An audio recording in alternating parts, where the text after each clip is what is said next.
Howdy, welcome back to the channel, everybody, where we go in search of wildlife photography. I'm Doug Wallace for the Wildlife Gallery. You know, in the wild, there's a few things I never get tired of photographing or videoing, and bald eagles are one of them. That one there just happened to be a fledgling from this year, and he had a litter mate just to the right of him, but this one here was the one doing the calling. I assume they were maybe calling for the parents or something.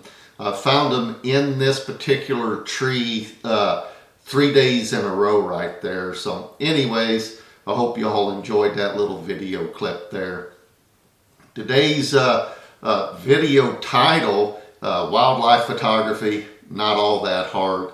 Well, that was really just to get your all's attention because, as we all know, wildlife photography can be quite difficult at times, and it can be part camera, but most of the time it is the wildlife themselves, and that's finding a subject in really good light with a really good background that makes for an interesting photo, and then if we can get some interaction or action out of that subject, just makes the photo or the story of that photo or a perceived story of the photo that much better.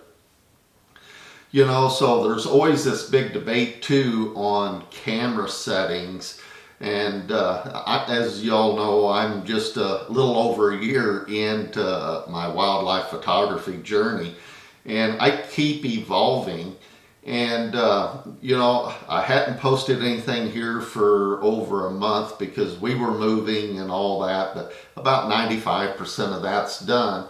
And I was able to get out last week with the R5 and the Holy Grail lens, and I believe I've probably taken the very best photo to date of my photography journey, and without a doubt my best belted kingfisher photo to date. And it got me to thinking about settings that I use and how I've been progressing. And up until about 3 months ago, I'd been shooting manual, setting my aperture and my shutter speed, and then allowing the camera you know, to choose the ISO. So I was shooting manual with auto ISO. And it got me to thinking, I don't know that I would have gotten this photo with that mode of shooting. And I think the reason there is in manual with auto ISO, it is always shooting for middle gray, right? If you used to look at your meter, you're going to be on middle gray. But if you're paying to your histogram, so long as you're not blowing highlights, it's also going to be right in the middle, right? Well, those belted kingfishers, they've got some white on them, and it's a pretty bright white on top of that. But anyways, on this particular day, I went out locally here to the NKT Trail. It's the 3M Hinkson Creek Flat Branch wetland area, something like that, how it's called. It's in Boone County, Missouri. But anyways, I'd gotten there just as daylight's coming up. There were 3 green herons there that morning.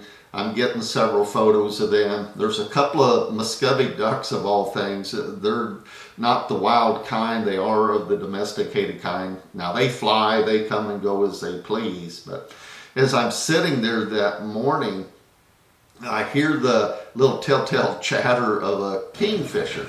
Well, he comes flying in, lands on a perch, and he's got a nice bright green background to him, and he's pretty far off. Now, they're a small bird anyways, but anyways, I fire off some shots, and then pretty soon he makes a dive. Naturally, I miss that. And he grabs him a fish, and he flies my direction, and he lands on a limb maybe 60 to 70 feet away. And I'm really excited. He's nice and close. I have my extender in on the Holy Grail lens, so I hit the eye detect, it grabs him, and I just start firing off some shots. And I quickly take a look in the viewfinder to see what they look like. I'm like, man, that's pretty stellar, I think. And he's up there slapping that fish against the branch, to kill it before he eats it. And as I'm looking for a different background shot, I notice to the right of the bird that there's a great big deep shadow area, maybe up to 100 feet behind that bird. It's a little ways away.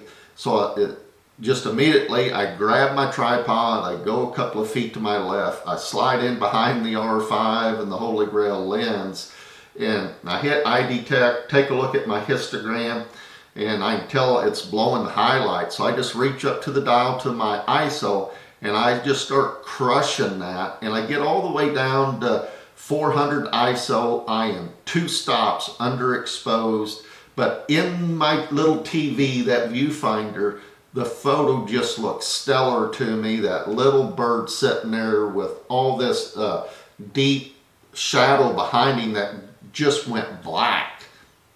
So I hit iDetect again, the R5 grabs him, and I rattle off some shots there. And as I take a look at them, I'm amazed at the quality of the photo. I run home, I get it here on the computer and take a look at it. And for me, I think it's the best photo I've ever taken, but without a doubt, the best kingfisher photo I've ever taken. And I believe it'll be a long time before I can probably duplicate that. But it got me to thinking about settings, and I'm just a little over a year into my photography journey, so I'm still learning. But 2-3 months ago, I decided I would start shooting fully manual everything with ISO, just playing with, by floating the ISO there, I can really change the background or the bird or the subject, whatever I'm shooting, and get a different kind of photo. And I'm finding out that I really don't pay a penalty for that once I go to bring that photo back to life in the digital darkroom. So with this belted kingfisher, all I had to do in post was I did denoise it, even though I was only at 400 ISO. And then all I had to do was bring those 2 stops of light back on the bird and the branch, and then I put a radial gradient in there. On the bottom right hand corner of the photo, you'll see a spider web there and a couple of green spots. So I just brought the exposure up like +1 in that area, just so you could notice those features. And so it really got me to thinking, even though you could have gotten some stellar photos this day in manual mode with auto ISO, I don't believe you would have gotten this particular photo, because even I've shot kingfishers before, and in auto ISO, it still seems to blow the whites in on that belted kingfisher. That white is pretty white. Same way I run into the same type of problem on bald eagles, on adults. That white in auto ISO seems to still get blown out. So that's what I want to do today, is just kind of run that by you guys. Let me know in the comments how you shoot. I'm not telling you that that's what you should be doing, that you ought to give up on auto ISO, because I don't believe that. You need to shoot whatever mode gets you the best photographs and the number of good shots that you're out there looking for.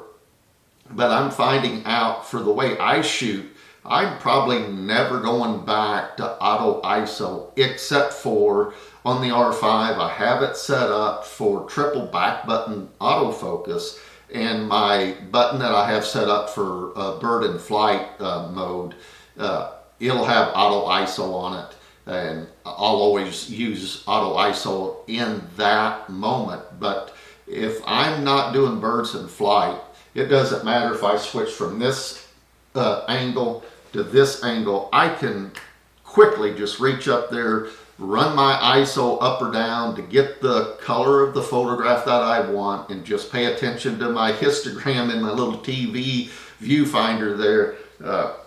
Excuse me while I itch my nose. just to make sure I'm not blowing my highlights. So that's what I want to do today, is encourage you all to get out there, run the shutter, try some different settings and see what that does for you. You may find out, like I have, that there's a setting that will work for you better than what you've been doing. And so again, I'm not trying to get you to switch to fully manual or anything like that. I want you to use the settings that get you the best photograph. But also want to encourage you to try something new, get out of the box that we all seem to put ourselves in. Try something new that might get you your best photograph to date, like I was with this belted kingfisher, because I'm fully convinced that would not have happened with auto ISO in that moment. I would have gotten some pretty good photographs that I would have been happy with, but I've only printed a couple of photographs that I've taken myself, and this is one of them. I got a metal print on the way to go on the wall right here. So anyways, guys, get out there, run the shutter, but remember to be safe, have fun. I'm positive somebody at home would like to see you again. Thanks for watching. Like, share, and subscribe if you would.